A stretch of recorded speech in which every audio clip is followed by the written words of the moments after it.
I will introduce you two since you haven't met because I've been an Emily fangirl for like longer than I should admit. Like I've followed her on Instagram for ages. I just like was so fascinated by like the kind of fitness she was doing and the stories you were telling. Maybe should have again been an early sign to me that we had something in common. But well, how did you two meet then? Well, I knew slowly. I knew of her for ages. Likewise, and I went to school with Matt. Yeah. So like high school Worcester or middle school? College. College. Okay, so you went to college at Wooster. Circles, okay. Yeah, and our husbands had worked together in various ways, and yeah, so I always kind of knew who she was, and I was always like, she's so cool, like almost like a little bit of like she's too cool to hang with me sort of way. Like I was a little But intimidated. ADHD people tend to be terrible at making friends, so you just kind of ignore. You might like someone, think you want to be friends, but you don't know how to get there. So I think that happened too. Yeah. So did you take ADHD tests as an adult then? I did as an adult. I'm sorry, you were working on introducing. I feel like we're heading into content, but Oh, yep. As an adult, we were both diagnosed as adults, and Emily's story was part of what made me say like, oh, like maybe I should get tested. Like maybe this isn't just me being like a defective human being. Like, because I was a defective human being. Yeah. So, I took an autistic test after we watched Love on the Spectrum, but Jonathan won't let me pay for the results. I'm like, oh my God, I'm autistic.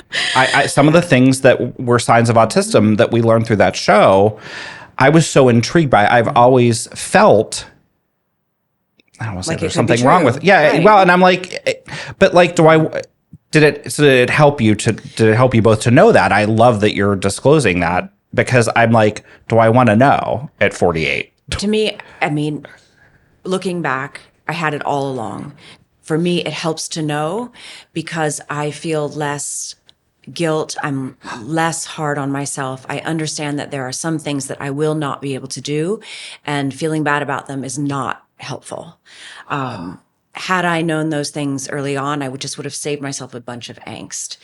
Does it mean that you need to get diagnosed if it's not disruptive, if whatever it is you think you have autism or ADD or whatever isn't disruptive in your life, then maybe you don't need to know.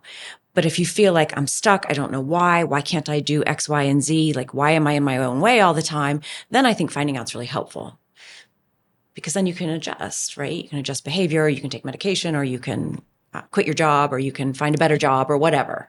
So it's helpful if you need help. Right? As anything is, I guess. Well, first of all, I love that because I feel like you're owning it. And I think that's the change that our generation didn't have.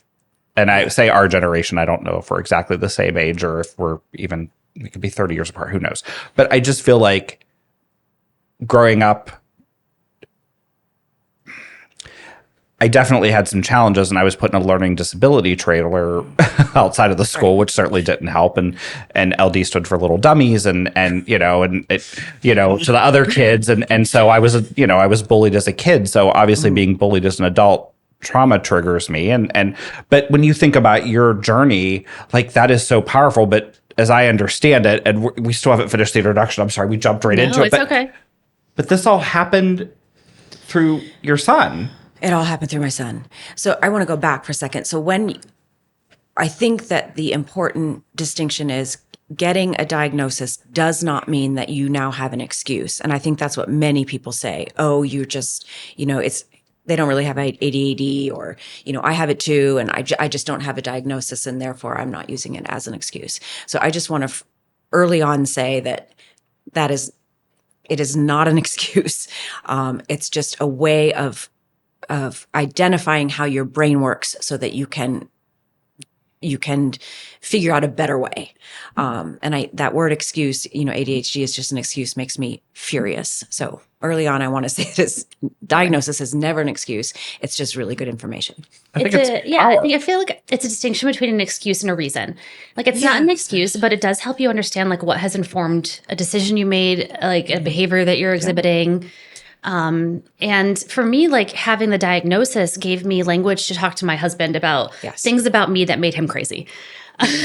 and it is really difficult to live with people that have ADHD, ADD. That's not uncommon. It's incredibly frustrating and can be disruptive. So having a framework to talk about it I think is helpful, especially for people, your husband, my husband, teachers, coaches, whoever. If they know, okay, then this is where my expectations are in this, in regards to this one issue. Anyway. Yeah, exactly. Yes. And it also gives you a bit of a community of people who have a similar struggle. And like that for me has been very empowering. Emily has really helped facilitate that here in town. And just like being able to talk to other people who have the same difficulties as I do has made me feel less alone, less ashamed of like some of the things that I struggle with. Yeah. Shame is big. Mm-hmm. And shame, like self-doubt, like I grew up Catholic, so that certainly didn't help. Does not help, but I'm still a recovering Catholic and still practicing. But I sent my son to Christian school. In the midst of all this, that doesn't help. Well, and so, right, but, Lynette says something all the time that I think Dr. Perry says, like, know better, do better. I think that was you. And so I feel, is that you who says that to me all the time? Maya Angelou, I think, is the originator of that quote, but it's a good one. And you say it all the time, and I just like, wow, that's so powerful. But I also, I always believe that knowledge is power. And so, now you have this power through knowledge. Mm-hmm. Hey, this is why I'm this way. And Jonathan will look at me and not say what's wrong with you anymore. He'll say what happened to you because we read the book. But I think that your husband's having that is cool. Yeah. So that's why I'm sitting here thinking, I probably have it and I probably need to be tested. Mm-hmm. Did you do that locally? How did you say I have this and I need to get tested?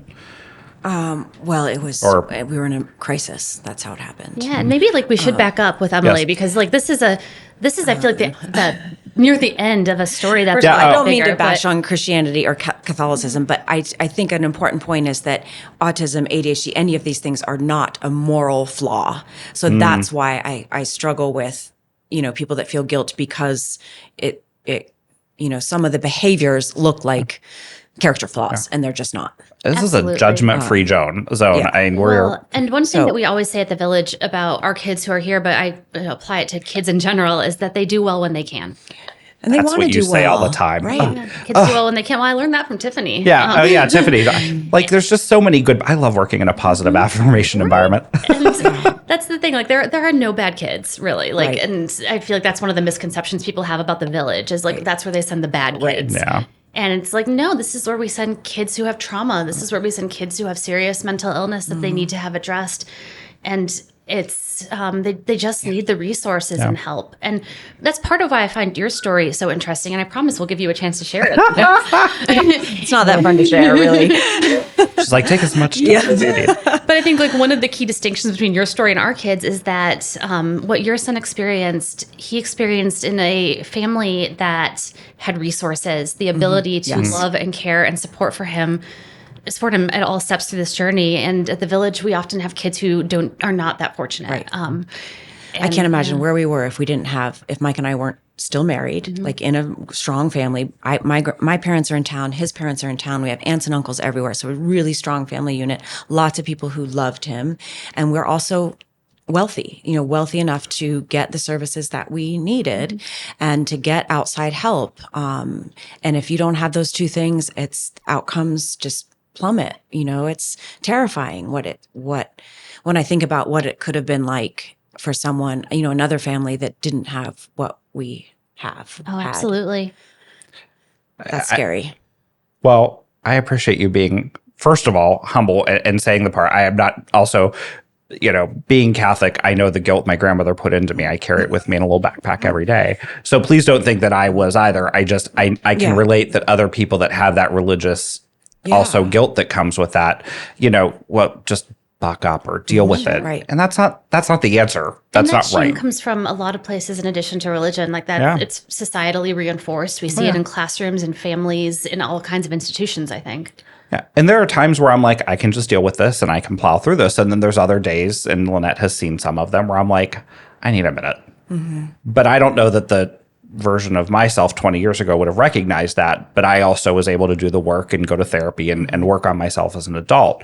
And a lot of these kids are working on it without the support. Lynette hit the nail on the head. And I just love that you're sharing that today. So because I don't know the story. Lynette had given me bits and pieces, but I'm really anxious to explore this. Yeah. So maybe I should ask you, what is this? What happened? I guess what for you is the starting point? It's easy to look back now. And for me, the starting point for me was realizing that I had it as a child. And since I wasn't diagnosed, I assumed that Ian, my son, it never occurred to me that he had ADD or anything else, because he made so much sense to me. I could, parenting him, I was like, this all makes sense. This chaos, this circus, this uncontrollable behavior, this hyperactivity, this high level of energy, this low impulse control, all of those things were really normal to me. Mm-hmm. So I assumed they were normal. Could you maybe give us an example of that? There were times when he was little and Mike was opening restaurants where I had lots of family in DC, and I would decide that Ian and I were leaving for the weekend. We were going to go to DC so I could be with family. And I would have to stop, it's a 6-7 hour drive, 18 times, let him out of the car. There were times on the Pennsylvania Turnpike, those big hills. Mm-hmm. I would be 6 times, all the way up, all the way down, all the way up, all the way down. I just couldn't, he was almost impossible to settle. And so it's like, first of all, I feel like a circus. And then there was this other one happening, and he was 2 feet tall, and it just never ended. Mm-hmm. Does that explain it? Yeah, it does. It was impulsive, reactive, emotional, aggressive, all of these characteristics that made sense to me, but Mike was always frustrated. Mm-hmm. And it was like, we need to discipline him more. We need to make him sit down. We need to make him do X, Y, and Z. And I was like, I can't make him. I've tried everything. It was a time I tried spanking, which they all laugh about now because it was absolutely worthless. I tried punishments. I tried threats. I tried bribes. I tried all of this stuff to regulate behavior that he actually couldn't regulate. Mm-hmm. And how old was he around this time? When I first started doing this stuff, he was 3 or 4. Mm-hmm. When there were times in elementary school, I started this thing in the morning called Family Circle. And it was just like, I would make Ian do push-ups and jumping jacks and run down the driveway and back. And when I look back now, what I was trying to do was burn off some of that. I was trying to get him to deregulate before I sent him off to school where he got in trouble all day. Mm-hmm. But I didn't, and those were the things that my dad did for me. I had farm chores and whatever. So it didn't occur to me that that wasn't normal. And then ultimately what happened is, elementary teachers, I think, tend to be pretty good at dealing with that stuff because lots of kids have those behaviors at that time. And it's hard to distinguish what's typical for a little kid versus what's maybe a sign of something that isn't. Yeah. Yeah. So when he got to junior high, it got a little bit harder. And there were lots of mini infractions. Actually, it was probably 5th grade. This teacher had this, it was like a pie chart, but it was an app. And every time there was an infraction, you got like a slice of pie on your thing. Of course, by 10, like all the pies are filled in. And it was things like, and it would have a note and my phone would light up. So it would be like, turned around in his chair, doesn't have a pencil, spoke without raising his hand, like just, over and over and over again. And of course, I wasn't surprised. Mm-hmm. And he wasn't surprised. And then it ended up with, him being put in the hallway. And then he's in the hallway, so he's bored. So now he's like throwing spitballs. Or, at one point he was on his belly, like trying to go underneath the window. And so I'm getting these phone calls like constantly. And I'm distraught and he's distraught. And the teacher's furious. And the only time I ever lost my mind, twice. One time I'm sobbing and crying and I'm like, but you can't take away recess and you can't put him in the hallway and expect him to sit there. There's no chance. But I didn't know it was ADD. And I think if I had, I could have talked about it a little bit differently. But I didn't know. So then in junior high, it just more amplified. And I was concerned enough that I thought, well, I'll send him to a Christian school where there's fewer kids, more teachers, more rules. I kept thinking it was my fault for not being more strict. And if there were just more rules, he would follow them. And if he had to follow them, he would. First of all, that's a recipe for disaster. because there was this additional layer of morality. So I'm starting to get a little emotional. Oh, it's okay. So he and that started is the to- common wisdom. You're right. Like that's, I think, what a lot of people would have thought in that circumstance. So he just started to, these infractions would accumulate. And I think neither he nor I, or even Mike, who's, is the opposite of ADHD, and ADHD people tend to marry people who don't have it, thank goodness. It was just frustrating. It's like, why can't you sit still? Why can't you turn in the stupid assignment? It's so easy for you. You're bright enough.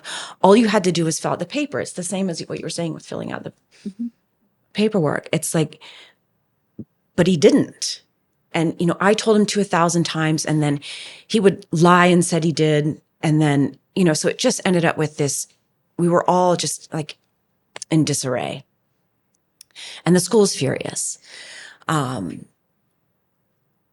And what was really hard for me was that we started to get all this input from the school. And a lot of it was, he's just a bad kid.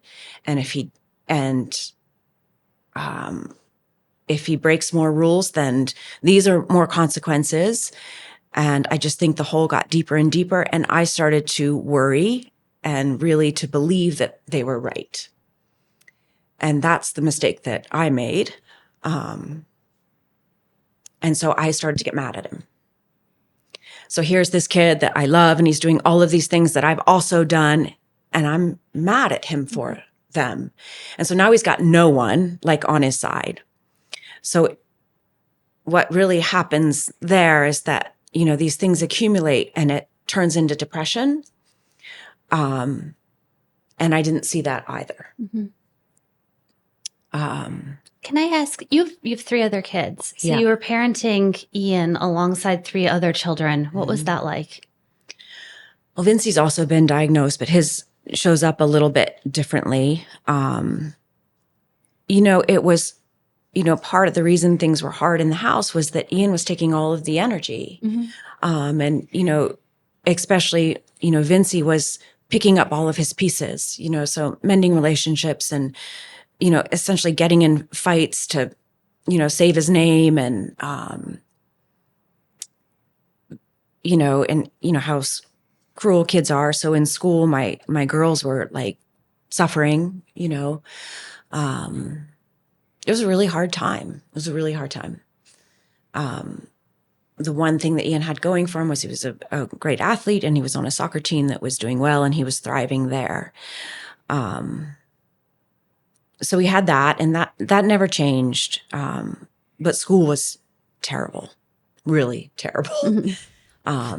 He went from straight A's to kind of B's and C's in junior high, and then he went to Christian school, and he ended up with like a 1.6. And I kept saying, I was like, this isn't right. Like something's going on. This isn't right. And they were like, it's a behavior issue. It's a behavior issue. He needs to follow the rules. He needs to do what we say. And I just like, it can't be. Like, it just can't be.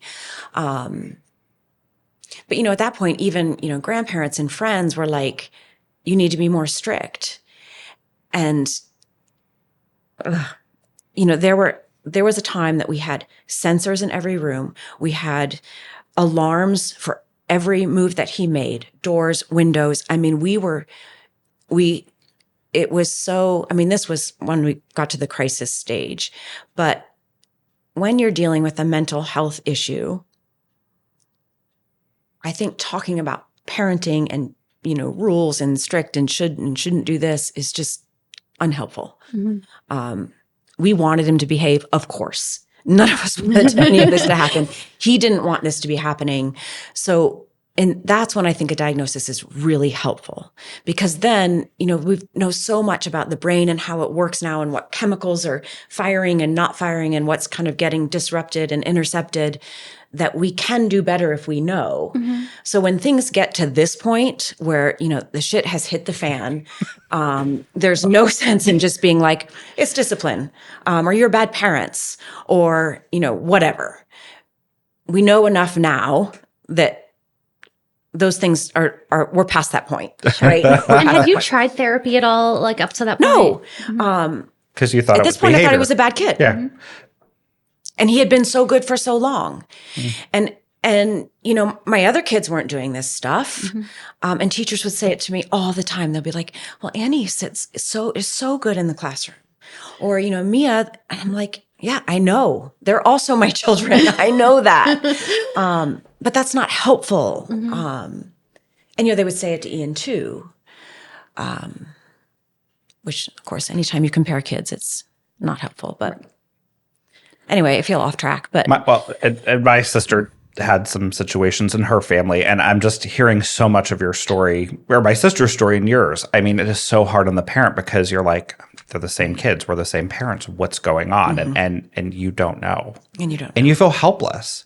And people, and they do too. The kid does too. yeah, the poor kid. He wants to do good. Like, so the tipping point, it sounds like, did you have an aha moment or a moment where you're so you're still continuing on? I wish I had. Well, no, and I please don't, that wasn't judgment. I hope it didn't. No, I think is so powerful. Mike and I were trying really hard to hold things together. And Mike and I do really well when there's a lot on the plate. We tend to thrive that way. But in this case, since he and I think so differently, we were at odds a little bit, a lot bit. And I was really emotional about it, and he was really practical about it. And he was like, well, if we do this and this and this, then he will do this and this and this. The thing about consequences for ADHD people is that they tend not to work. And the reason they tend not to work is that ADHD brains tend to exist either in the now or in the not now. They only kind of live in those two pods of time. So a consequence for an ADHD kid is in the not now, right? So if I do this behavior and the consequence is tomorrow or next week, I'll deal with that then. So it tends not to disrupt the impulse to do the behavior because the motivation and control centers in the brain don't fire the way they're supposed to. So as we started to up the consequences, the behavior didn't change. Had I known about ADHD, I would have thought, oh, these consequences aren't working. I won't use them anymore. There's another way, whatever. And the school was doing the same thing. So they were just upping the ante, and he wasn't responding to it. He was actually pushing even harder as his levels of anger, frustration, and depression were also rising. So now we're kind of skewing towards the emergency that ended up happening. And can I ask just quickly, when you put your house basically under surveillance and tried to kind of keep him on lockdown, what were you afraid of? Well, he was at this point. So the first sign was I think I was somewhere with all of the kids, and Mike calls me and says, Ian has taken some money out of my bank account through an online something. And I was with Ian at the time, and I was furious. I was like, how could this child steal from us? He needs nothing. He wants nothing. It doesn't make sense. And that, I took him home, and Mike met, and we were all on the porch, and we had this conversation. And Ian basically said, I don't care anymore. I don't care about anything. I'll do anything. I don't care. And I was mad. And Mike ended up standing up and hugging him. And I'll be grateful to Mike for that forever. And Mike said to me, he's not okay. But I, at this point, am so embarrassed. Most of my friends have stopped talking to me. Most of the parents at the school are now not even looking at me. I'm mortified. I'm staying at home. I'm not going anywhere. So now I'm like, this is one more thing. And Mike kept saying, he's not okay. He's not okay. Then he started smoking weed.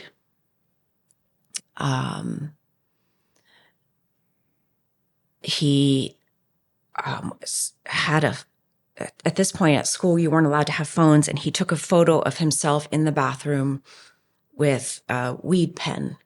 I think they thought it was a vape pen at the time, whatever, and he posted it somewhere. We're at district finals for soccer. Ian's a great athlete and player, super to me, it was when he was at his best. Another kid from another school sees the photo and sends it to the principal of Ian's school. So they kick Ian off the team or suspend him. I can't remember. This all happened so quickly. Ian, of course, was devastated. Mike and I were furious, embarrassed, and things escalated from that incident so fast.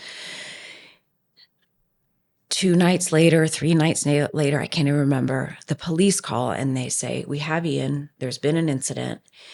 He and another friend met someone to buy or sell weed, and this other person had a gun. And the story they were kind of telling us was that this kid had a loaded gun and was threatening to use it. There was a fight, and Ian threw the gun in the woods, and the neighbor heard it and called the police. Mike and I are freaking out, and we get there, and at this point, I don't think the police knew that they were trying to sell weed. I don't even freaking know.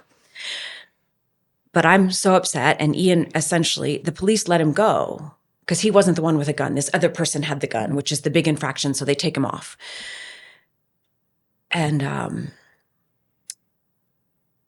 Mike and Ian kind of have this confrontation after the police leave, and Mike's furious, and Ian kind of takes off running. Mike kind of catches up to him, and they have another confrontation, and I drive up to Ian, and I'm like, I'm telling your coach. I think I said, I told your coach. I don't even remember what I said, because I thought that was the one thing he cared about so much that he would just stop, right? I thought this is it was like the ultimatum, the only card I had left to play. It was the one place he was thriving. It was the one place he was thriving. And I thought it was the one thing that I thought he still cared about. He cared about nothing else. I guarantee you nothing else. Not what I thought, not what Mike thought, not what his siblings, teachers, grandparents, he didn't give a shit what anyone thought. Mm-hmm. And so I used that card. And it was the wrong play. He took off. We couldn't find him. Eventually he came home. And when he came home, he had a backpack. And I looked in it and I found the weed. And I was furious. And I woke him up in the early morning and I said, I found this backpack. I'm calling the police. I have other kids that live in this house. You were with someone that had a gun last night. I'm calling the police. And I did. And he had, and I don't want to describe it because I think it's not fair, but he had essentially a severe depressive episode.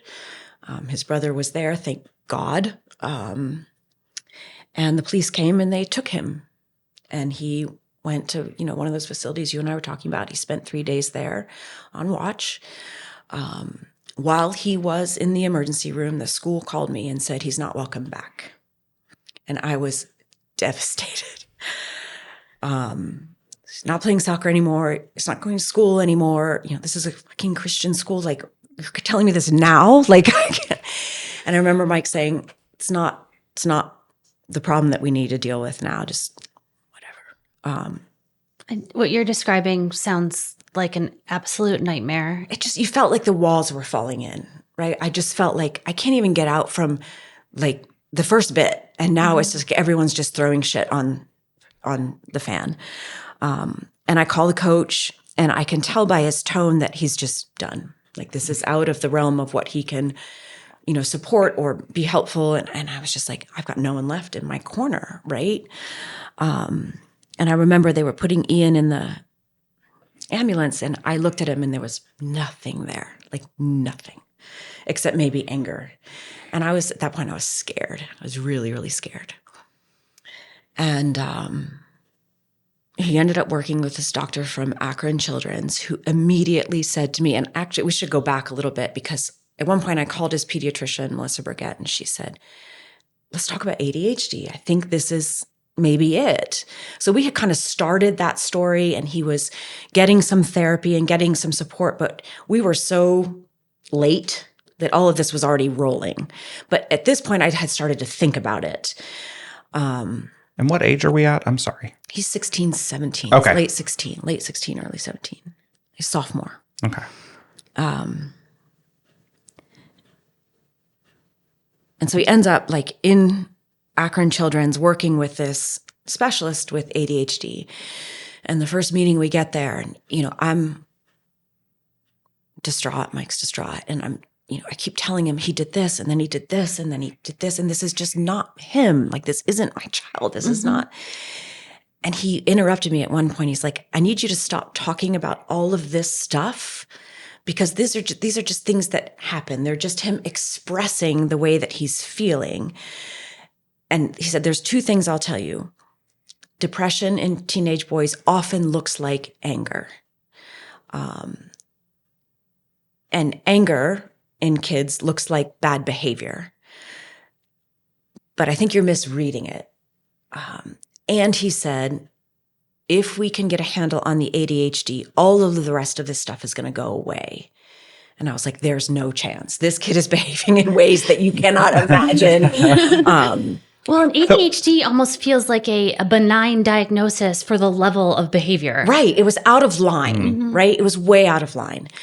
Because this isn't what I think of when I think of ADHD. Right. But now we're past that. Yeah. Right? It had turned into all of this other stuff. And he had no one left seeing the good parts of him. There was none of us were saying, oh, but you're also creative and intuitive and, athletic and impulsive in really good ways. We weren't seeing any of the rest of that name. And he wasn't either. And the school was so mad at us. Anyway, I can't even, part of that stuff I don't even remember anymore. And I think Ian doesn't either. I'm sorry. Yeah, no, there's.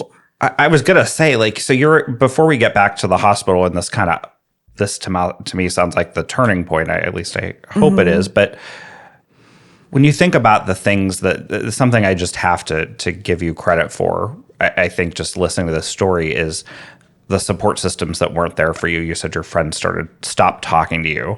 The teachers weren't being supportive. They weren't clearly trauma informed or knew about ADHD because that's, these are all warning signs that I think we know now. And I think the kids today hopefully are better. But I mean, let's talk about not only dealing with other kids, how that made that. I've heard this story before. It's just so powerful, and I think we have to give you the grace. I hope you look back at this story because life, you said this at the beginning, life, not this way, but life is lived forward but understood backwards. You're looking back at all this and they were all there. But you need to really give yourself and Mike and the rest of your kids the grace that you were doing the best you could. And you also had the support systems that were telling you to do this, and he really needed that. Right. Is what it's. So. And, if you had looked at Ian at that time, you would have never guessed. He, is a delightful, charismatic smile and energy. He's fit. He's handsome. He's bright. It wasn't, you wouldn't look at him and say, this kid is, not doing well. You would look at him and say, he's being a shithead. That's what it looked like. And I could see how people thought that, right? He has all the tools to do well and he's choosing not to. And, kids are really good at hiding the way they feel, right? If it doesn't serve them well, they're Pack that in a box. Yeah. Pack that. Or if they think that no one's going to understand it or Right. hear it. Right. Too. And what I regret saying was, how could you possibly feel that way? You have everything. Look at our family. Look at, Mike and I work so hard. You should be grateful. I mean, I just regret saying that, 1,000 times. And I said the thing you never say, can't you just try harder? Please. Can you just sit there? It's 30 minutes. Can you just sit there and shut your mouth? Can you sit in religion class and not try to poke the bear? Can you not say, do you not believe in science? Can you just not do that for one day? Impulse control with ADHD people it's not there. So he couldn't. Anyway. So you were kind of at this moment where you're talking to the doctor, and the doctor's saying that ADHD is at the root of what's happening here. At least that's what he suspects. Mm-hmm. So how did you react to that? What did you do with that information? I'm going to need a second opinion, but thank you so much for seeing my child. Was it sort of like it can't be that simple? It can't or be was that simple. And how do we get here? And then he started to explain it to me. And at that point, I just started every online school training course. I dug into ADHD so deep. First time hyperfixation. Hyperfixation. And I was like, I'm going to understand this because I can't help him if I don't. And right away I was like, oh my God, this is me. And there's a couple of great resources. We can talk about them, but there are, once I started to understand what was happening, it made all the sense in the world. I could see where we had misstepped. I could see where we had misguided. I could see all of it. And then the anger started to dissipate because it wasn't him. It wasn't me. It wasn't Mike. It wasn't, Christianity. It wasn't anything but understanding brain chemicals, understanding, how we're not all the same. Once I just started to be able to see how we could have gotten there and how to get away from there, I was able to shift a little bit, and then I think Mike and I were able to kind of feel less overwhelmed. And I knew there were things then that I could do, and I knew there were really good places for Ian to be and really bad places for Ian to be. School was not, sit down school with lots of rules wasn't helpful, which is funny because there was a time he was probably 8 and we were in Costa Rica and there was this Waldorf school, and we were kind of asking questions about it because there were some parents on the beach whose kids went there and they're like, oh, we're outside all day and we do this and we do that. And, science is at the beach. And Ian was like, oh my God, I want to go there. I want to go there. Let's stay here. And and I remember saying to Mike, we should do that. Like that would work. He wouldn't be in trouble. And we're like, oh, haha, let's go back home. But there are places, right? There are better and worse places for all children, right?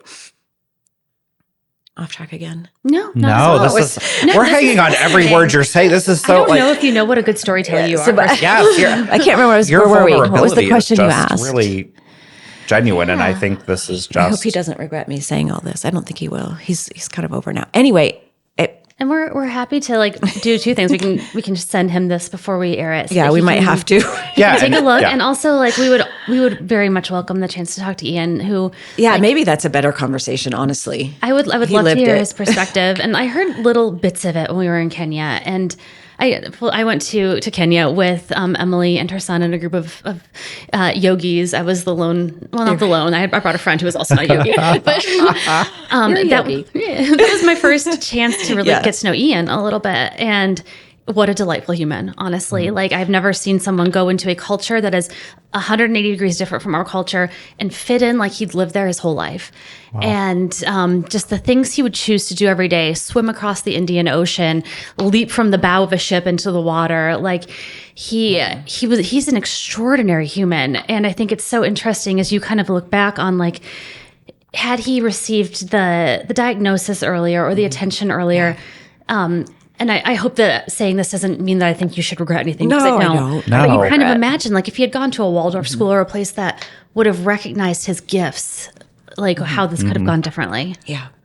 And, I think that too, and Mike and I would talk about that all the time, when we're in Costa Rica, when, him in Kenya is, it's the best of Ian. So there are places that he thrives. And, that's what I wanted to keep saying to the school. This isn't my kid.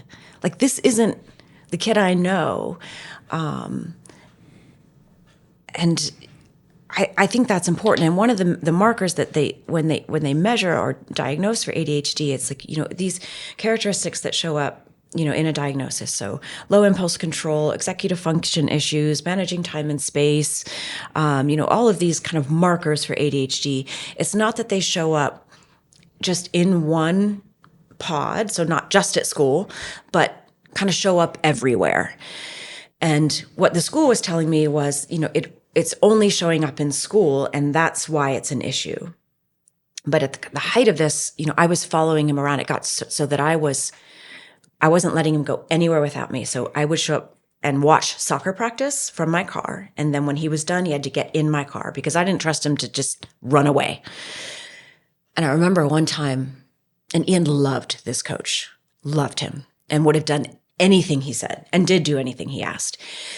They're all standing at the end of practice in a circle, and coach is talking to them. And, it's very intensely talking to all of them. They're in the circle, and Ian's listening and he's listening. And I can visually see him start to stop paying attention. And all of a sudden I see him kind of put his arm around the player beside him and kind of choke him. And then he kind of tosses him to the ground. And everyone's like, Ian, and the coach is annoyed, and Ian kind of laughs, and they get up, and the other kid it was the first time I was like, it is happening in soccer. It's just that, the contribution is so big that there's less anger when it happens, or the coach is willing to put up with some of it because there's this other contribution that has value. But it was a light bulb moment for me, because I was like, it is happening. It's just not quite the problem that it is in the other history buckets. class, right? And it's happening in my house, but it doesn't bother me, or it didn't when he was 10. At this point, everything's bothering me. But, so that was helpful. In a place like Kenya, that first of all, it's a country with fewer rules in lots of ways. It's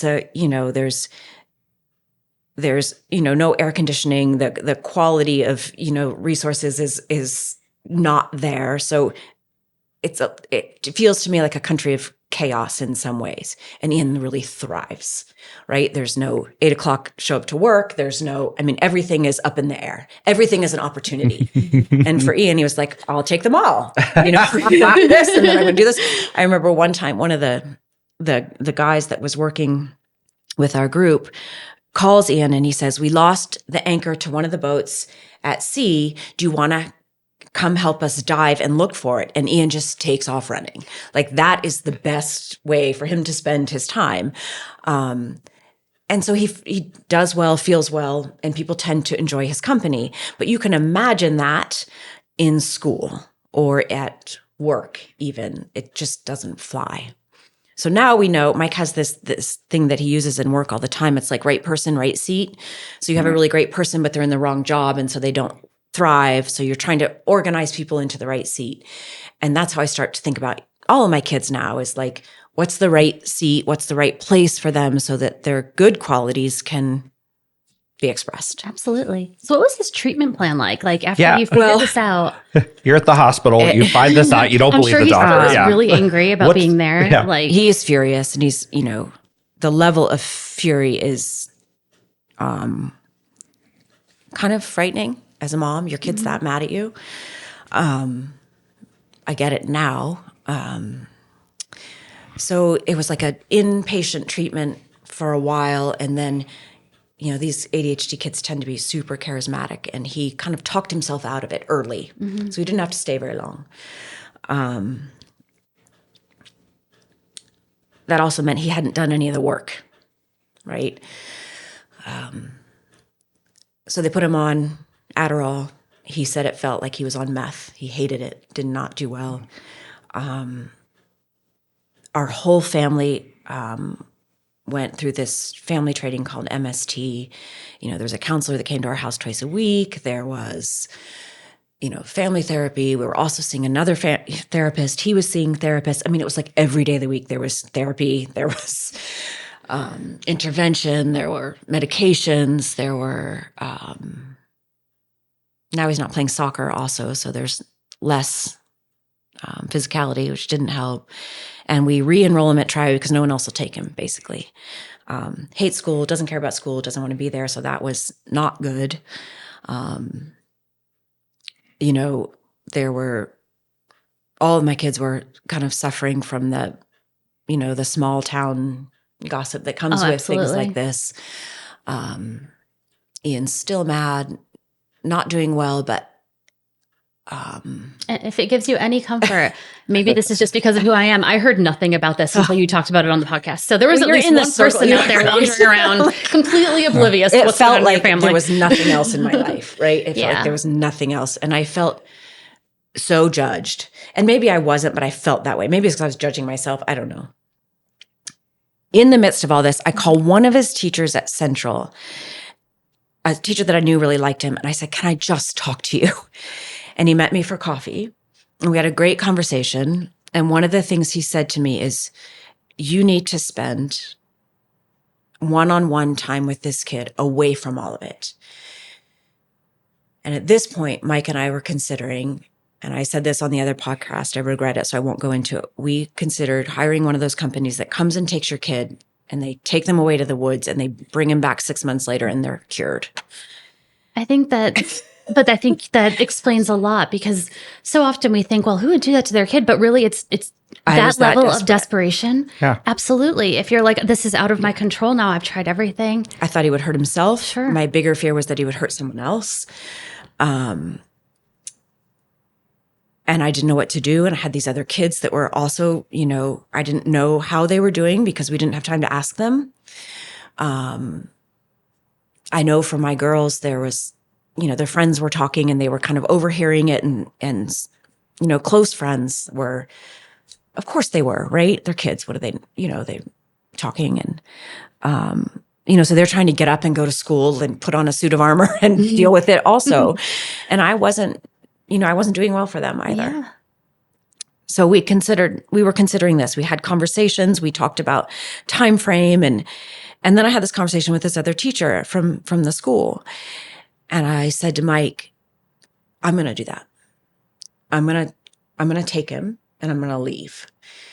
And so I did. I bought tickets to Colorado, and I bought a tent and 2 backpacks and some of those meals. And I can't believe he agreed to come, but he did. And we rented a car and I drove to Leadville, Colorado, and we just started walking. And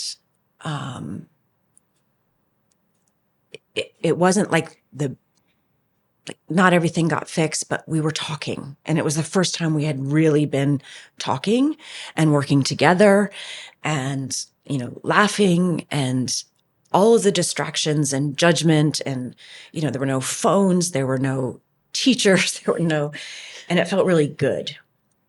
And I remember thinking kind of like, we're back. Like, we're both back a little. Of course, we went home and it fell apart, but it gave me a glimpse that it wasn't impossible to get there, right? Your kid was still in there. Yeah, still in there. Dr. Perry said, the ride to therapy was sometimes more productive than therapy because of the repetitive in the car. And I wonder if the walking in the air and the fact that you were parallel probably because you're both looking forward because you don't want to fall down a mountain. So you're hiking together, but looking forward and having conversations because you were doing work that you didn't even know about. Yeah. Right. We had this big task. We had to camp. We had to eat. So we had a job. Yeah. And he and I both do really well when we have a job. It kind of occupies the circus part of your brain and lets you stay on task. And so we did really, really well. But we got home and, it kind of snuck back in. And in the midst of all of this, Ian had gotten 4 speeding tickets. I know enough about ADHD now to know that speeding is very common behavior. For his last speeding ticket, he got his license suspended, but he didn't tell us that. And then one morning, at this point, he has started his own construction company and he's doing well. Like Mike and I are like, he's getting up, he's going to work, he's paying his bills, he is eating, he's exercising, he's, completing jobs. One of my friends, Chris Pycraft, I'll never forget, him and his wife, Trisha, hired him to put on a deck. And again, so grateful that someone gave him a chance. But again, you need these people in your life. Someone who's like, I know, I'll hire him. It's a deck, right? So he had this deck job. And 8:00 in the morning, he calls and he says, I've gotten pulled over and the police are here. I get there and the police are like, basically, they tell me he's driving under suspension.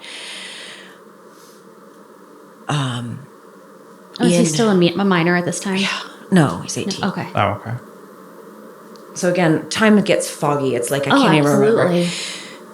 He ended up going to court, and the mandatory penalty for driving under suspension is, first of all, he was never driving under alcohol, which is a story that got thrown around at Triway. Like he was speeding, driving under suspension. There were stories that he had resisted arrest and that he was, it just got, Telephone. Anyway. Small town.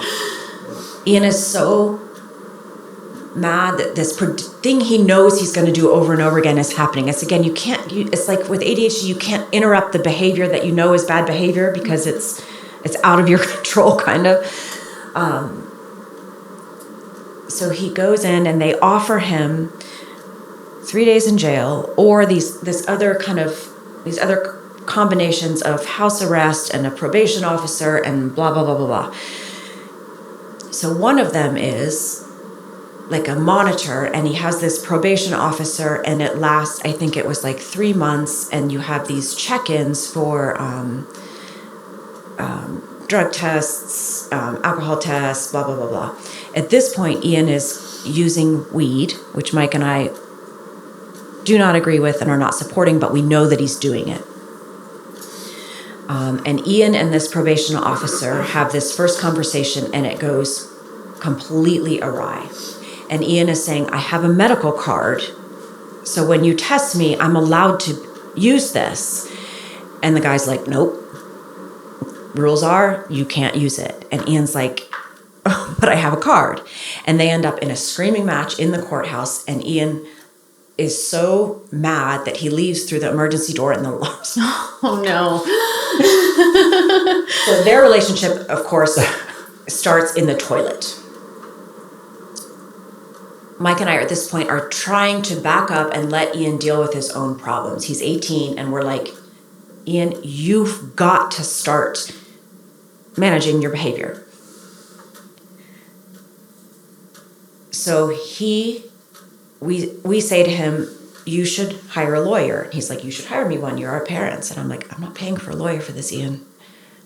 Mike's in agreement. We agree. We're not paying for a lawyer. You should hire a lawyer, though. You should do that. And Ian says, nope, the other option is to take a month in jail. That's the other option that he has. He's like, I'm taking the month in jail. Fuck the system. I'm doing that.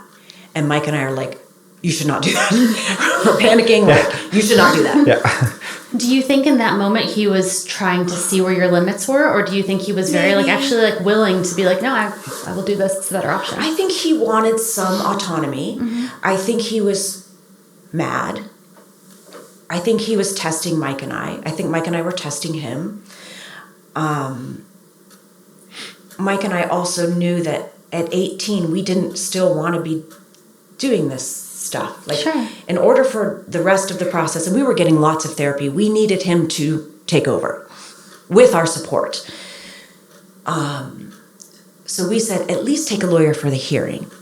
No, I'm going to defend myself. So he goes in and he pleads guilty, which is the worst thing you can ever do. And he gets 21 days in jail. Now, the week before school, so my kids are in sports, everyone knows Ian's in jail, and his mugshots get, all over Facebook, social media, blah, blah, blah. It's everywhere. And it was horrible. He went to jail for 21 days. Absolutely horrible. Horrible for my other kids. Again, I feel like I don't have a friend in the world. I have 5. You have 5 friends that were like, no matter what, and kept saying to me, he's a good kid. I did have those, but I just felt, I would walk into the school to watch, my daughter play volleyball, and I was mortified. I felt like you're in 7th grade again. You're like, mm-hmm.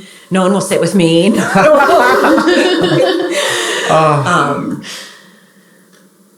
But we got through it. And at this point, Ian's like, I'm ready to move out. And so we helped him secure a loan for a house, and he bought a house, and he started going to jiu-jitsu, and he started slowly kind of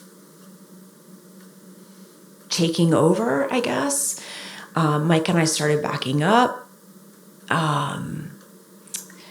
After the time in jail, we, he was shaken by it. We were shaken by it. He came home. I think it was a good reset. And jiu-jitsu was immensely helpful. He started training a lot, and, physical exercise is really, really good for ADHD people. He had a girlfriend that was same one, girlfriend that was really supportive, had a roommate, and just slowly, it's like he started, we just started to see him kind of come back. So I think, again, looking back, maturity, time helped. Being responsible for his own actions helped. 2 weeks after he got out of jail, Ian and I went to Africa for the first time. I again took him. The Colorado trip was so great. We went to Africa. We spent a week in Kenya, and we spent a week on safari. And it was like, again, getting out of the gossip wheel and getting away. And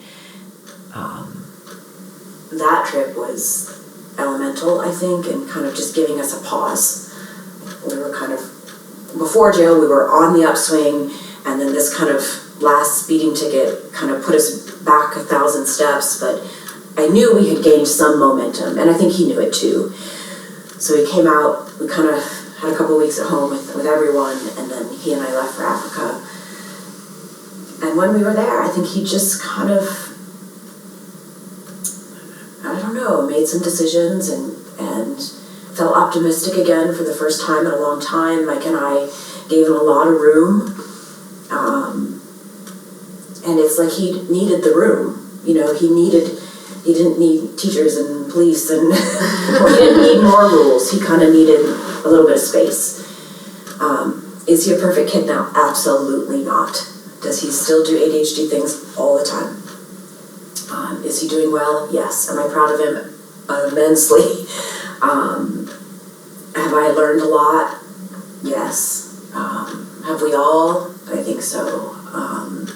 Will he always, and will I always, and will you always deal with ADHD? Yeah.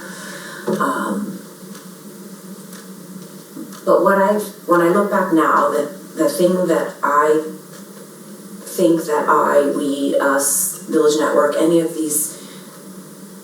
us can do is to understand. So what does autism mean? What does, alcoholism mean? What does ADHD mean? What does depression mean? What do all these things mean? How does it work in the brain? And how do we do better? And it's always different, right? There's not one answer. We would all be doing whatever it is. If it were easy, it wouldn't be a problem. So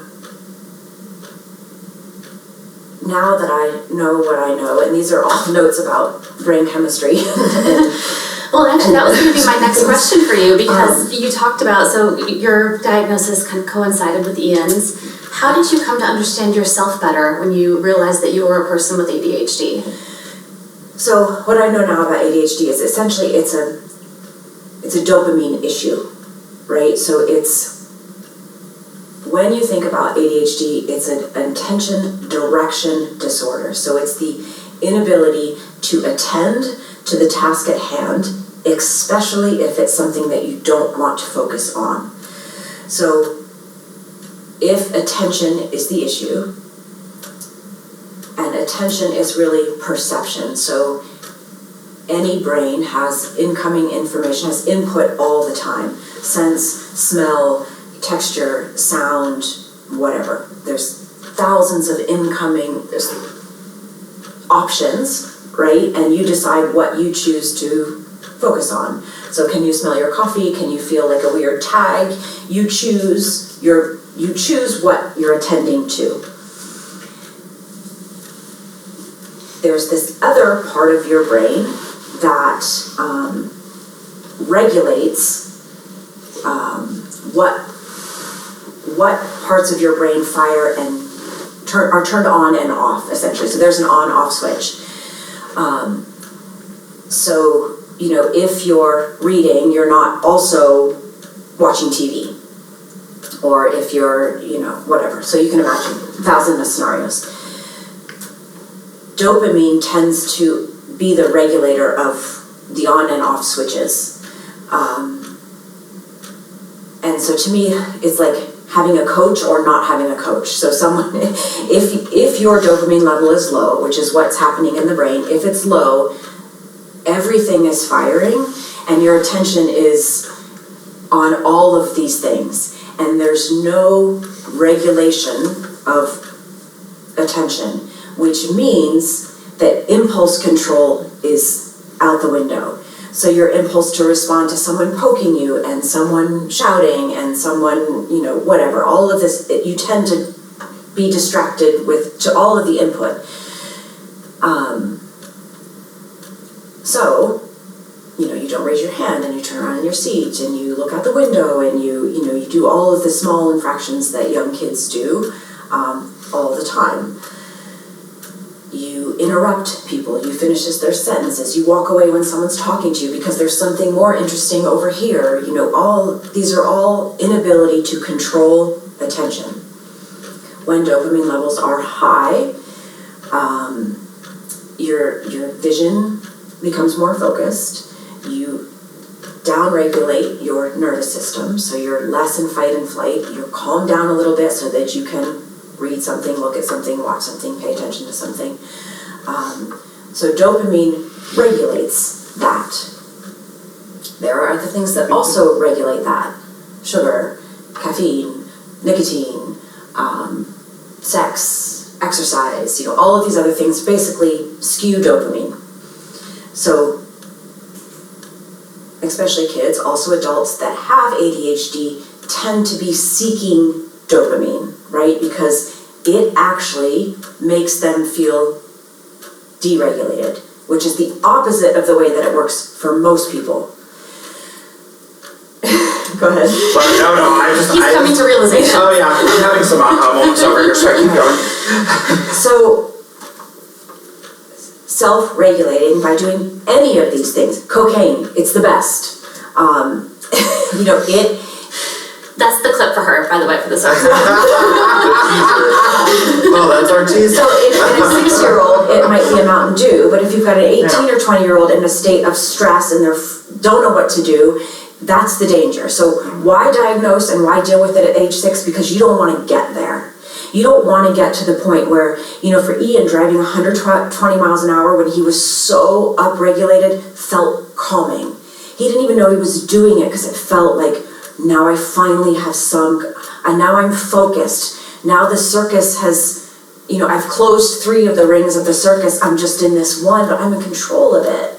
And so instead of feeling like you're in chaos all the time, you kind of have to do these like high-risk behaviors to feel what most people feel when they're a one-ring circus. So it's kind of counterintuitive. So these were the behaviors that Ian was engaging in. It was actually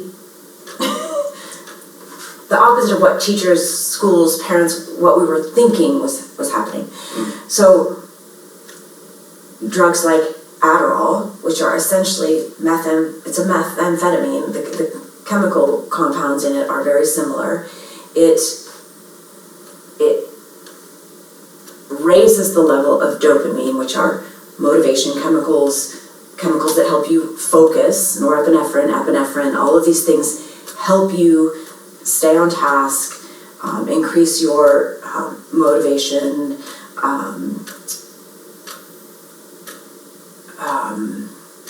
drive, energy, executive function capability, so you can put things in order and do them in order.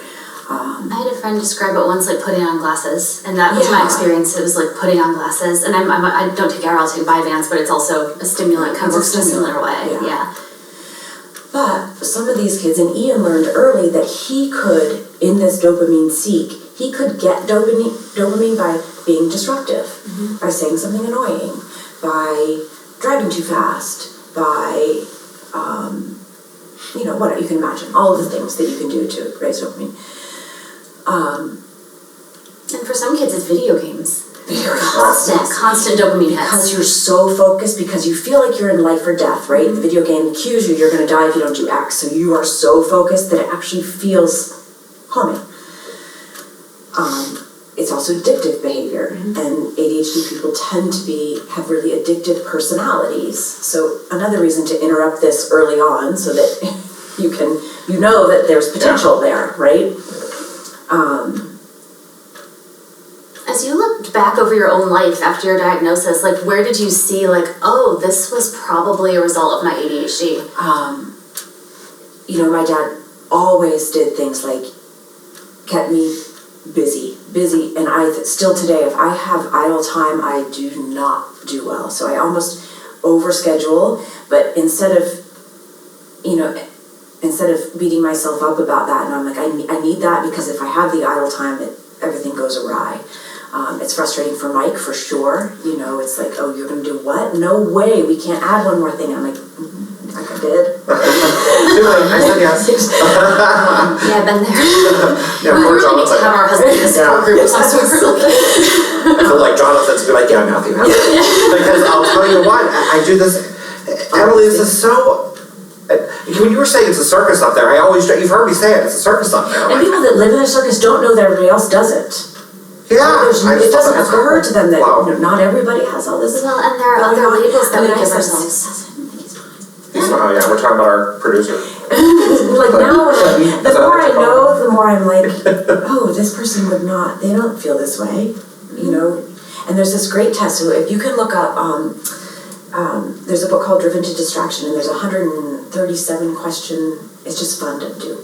Okay. To take that test. That was the test I had to take for my doctor when I got my diagnosis. And the funny thing about that test was she gave it to me, and my follow-up appointment was like 6 weeks later. The day before the appointment, I still had not taken the test. So proud of you. I know, thank you. And this was after I had set this up to go and talk to her. Like I made the appointment. I was like, I want to have this conversation. I still could not do the paperwork. And the funny thing is, I'm getting through this, and about halfway through the test, there's a question that says, do you regularly skip questions or skip steps when doing things? And I thought, So I went back and flipped back a couple pages, and sure enough, chunks of questions that I had skimmed right over. Let's skip you. Yep, and I was like, all right. Yeah. So for me, I did well when, we lived on a farm. I was a long distance runner. I had, I was a girl. I think that helps. Or did then, I got in less trouble. I also did well in school, not academically, but, teachers liked me. And girls are certainly socialized to behave in a certain way. Yes, and I did. And I was immensely successful as an athlete. So, I think, people wanted me on their team. So I got away with it a bit more, but when I went to college and my dad wasn't managing me, meaning managing my time and my attention, which he did, and I had my first full-time summer job the summer between my 7th and 8th grade year of school. I worked at the fairgrounds, cleaning horse stalls and working for one of the racehorse guys there. So he kept me busy, and I was exhausted when I went to bed, and it's the only way it worked. And I always had jobs. When I went to college, I fell apart. And I never told anyone that I fell apart. I never acknowledged that I did. I hid it really well. But I went to college to run track and cross country, and I didn't know how to organize a schedule or have time in a schedule, because my dad had me so booked that I went to classes that I liked. I didn't go to classes that I didn't like, which is paying attention to something you don't like. I had A's or F's. I didn't go if I didn't feel like it. I stopped going to practice. I remember very clearly sitting during track season. It makes me so sad now when I just look at myself. From my dorm window, I could see the track. and everyone was going to track, and I just realized I wasn't going to go. And I don't know why, like I hadn't gone semi-regularly. I was drinking all the time. I was really fun at a party because I didn't care about consequences. I couldn't look into the future. I was having a great time. I was leaving bars and walking 6 miles home alone in the night because I knew I couldn't drive. And so I was making lots of really bad decisions on the regular, and I was getting away with it.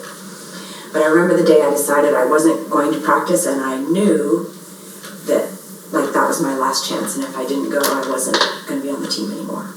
And I didn't care at all, at all. I just remember thinking, I'm watching this all happen to me. And I couldn't do anything else except just kind of let it play out. What words in that moment were you using to describe yourself? I was just sad. Yeah.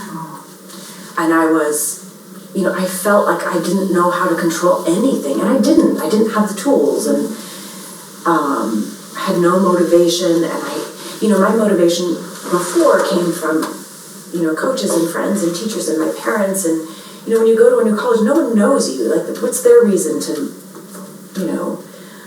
motivate you or care if you do well, and ADHD people need a lot of positive feedback, and they need to be told good job a lot. It's like a puppy. You have to say it all the time.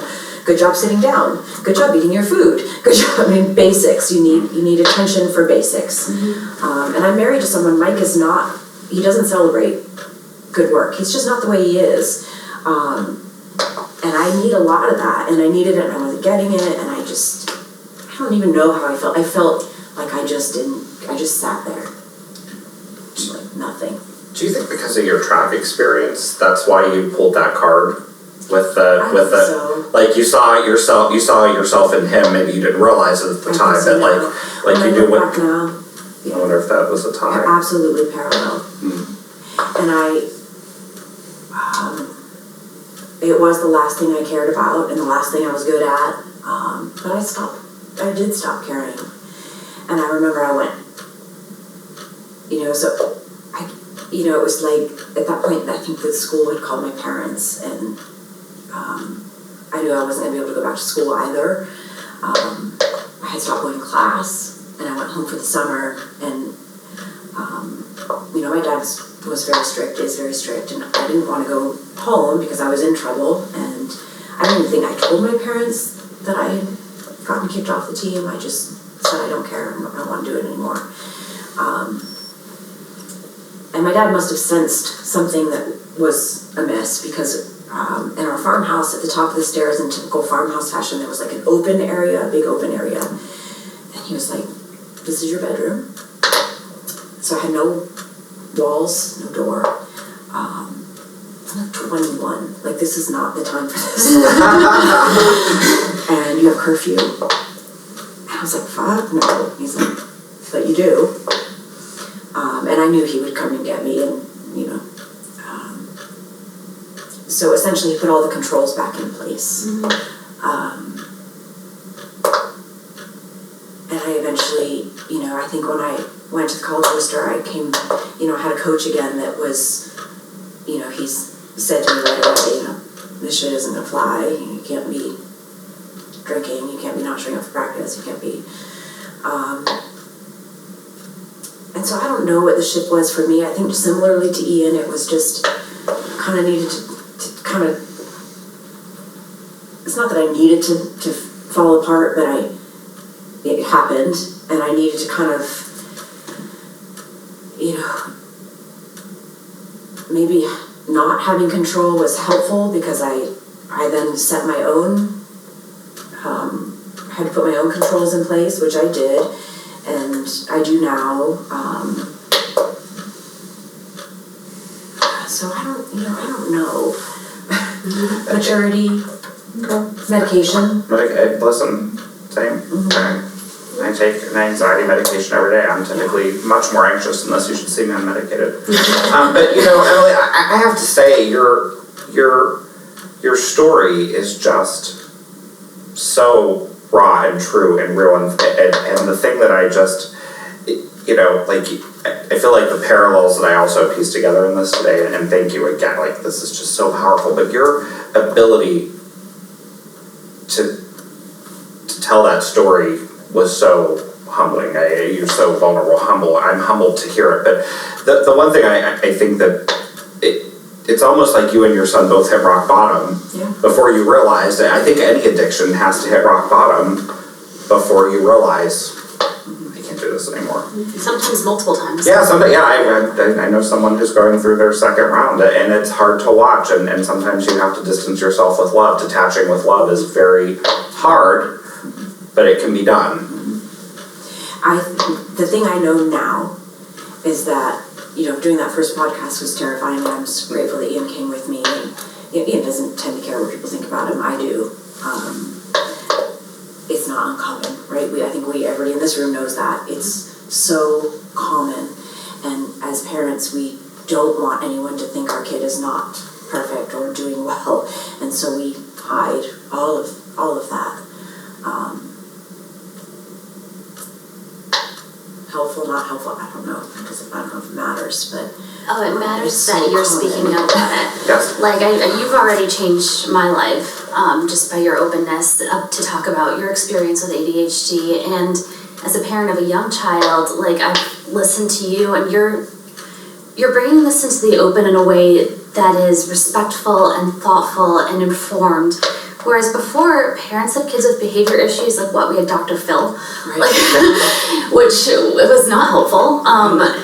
So you've given, I think you're making people feel heard, and I don't think you will ever see or hear the impact of you sharing your story to the extent that it exists. I mean, that's the only reason I do it. It's not fun for anyone in my family to hear this. Mike listened to the last one, he was like, that was not fun. I know, it's not fun. But I think talking to Ian's probably even better. I think and he's so okay with it. I'm clearly not. Well, traumatized at a different level, really. I mean, when it's your own kid, it's you and the part of your heart that exists outside of you, right. Which is hard, yeah. This is amazing.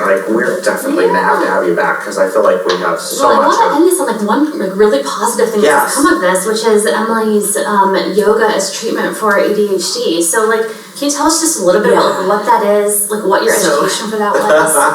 That's the part I love now. So, in the midst of all of this, I started doing lots of trainings on mental health and wellness, and especially on things like breath work, meditation, especially fixed gaze work, so concentration tactics, and of course just the movement practice. So there are tools, and I think it's the reason I was drawn to yoga and to movement, and so many kids are, even adults with ADHD. There are things that we can do. So beyond understanding it, practicing, I really believe that as much as we can train our bodies, and everyone knows, you can look at any trained athlete and see what the human potential is, we can do the exact same thing with our brain. Medication is kind of a shortcut, and it works, and I don't, if people want to use it, great. If you don't, Ian does not want it, I use it on days like today when I have something else to do. Yeah, same. Wow. I use it if I have to go to work. Emily, there are other things. This is just, I'm sorry, I'm so sorry that I feel like we might have dysregulated me by having you here. But I want to tell you something. I've lived in Wayne County for 7 years. I have never heard any of these stories. Lynette told me not to listen to any. She said, I think it would be good if you hear her story from her for the first time. I knew nothing. Vince lives behind us. Oh, really? Yes. We share a backyard almost through the Hoyles. I want to tell you, you're amazing. Well, it feels bigger when you're in it, of course. Well, of course right? it does. I think everyone's I've talking never heard about these me, stories. I love it. Listen, I eat at Mike's restaurants all the time. No one's ever told me this. I'm glad they didn't. I'm glad I heard it from the source. Yeah, So give yourself grace. Sorry. You've turned this into something powerful. Tell us. It is. But It's so I powerful. think that the work, having someone that understands your brain is helpful. So getting someone in therapy or in a care center or in, having a coach even that understands ADHD or a teacher, there are teachers that are like, oh, ADHD kid, I can deal with them. No problem, right? Those people exist. So if you're a mom and you're worried about your kid, like ask, does this teacher do well with ADHD kids or do they not? Because you should 100% move them out of the classroom Immediately. because you're asking for trouble. So now, I can work with people, and actually I found out I'm not super good at one-on-one because I get distracted. But breath work works, meditation works. There's apps, there's wonderful apps, there's wonderful counselors. You can get an ADHD life coach. There's 1,000 ways to get help. But if you don't understand the way your brain works, you don't know what to ask for. And when you're dealing with things like you guys often are, disruptive behavior, aggression, addiction, all of these things, usually it's kind of the end point of something, thank goodness, that's smaller, right? Usually there's a source that is manageable. The behavior and the emergency kind of crisis stuff is just kind of the end of the road, which I think is helpful to know. That's where you guys come in. Well, and we're doing some really cool work, but I just think it's going to be so helpful to so many of our parents and clients and even staff to hear your story, because it's going to help them continue the work we do. Because, knowledge is power. You have shared that today. And maybe you're going to help someone out there that's listening figure out, hey, I need to go take that test because I'm hearing a lot of similarities. Or I need to have my kid get evaluated. And that's powerful. So thank you, because I don't know that you'll ever understand, I think, to what Lynette said, that what you're giving people today, someone out there needed to hear this, and they're going to. Well, thank you for listening. I know it's not a super fun story, but I do have fun stories. But well, I can't wait to hear those over our cocktail. Lynette and I will be joining you at Rock's Gastropub for the after party. Or no, a Mariola restaurant. You'd rather have that story outside. yeah. So I know we've already taken more time than we said we were going to take, but one thing we were hoping to do is get a little demo of some of the techniques that you offer to your clients who have ADHD. And I wore my yoga pants today, so I can move. Matthew did not. He claims he forgot, but I think he was scared. But yeah. I can breathe. I'm really good at breathing. So it's that simple. First of all, so let's do it. Okay. I love it. So one of the things that's helpful is to, quiet the circus, essentially. Let's do palms together. Thumb knuckles to third eye space. So this kind of soft center there. So it just kind of closes the feedback loop or closes the circuit. And all we want to do is a slow breath in for a count of 4. So now we're attending 100% to the breath. So inhale 1, 2, 3, 4. Pause and hold. Exhale 1, 2, 3, 4.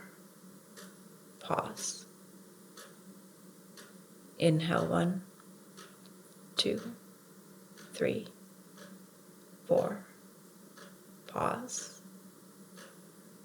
Exhale 1, 2, 3, 4. Pause.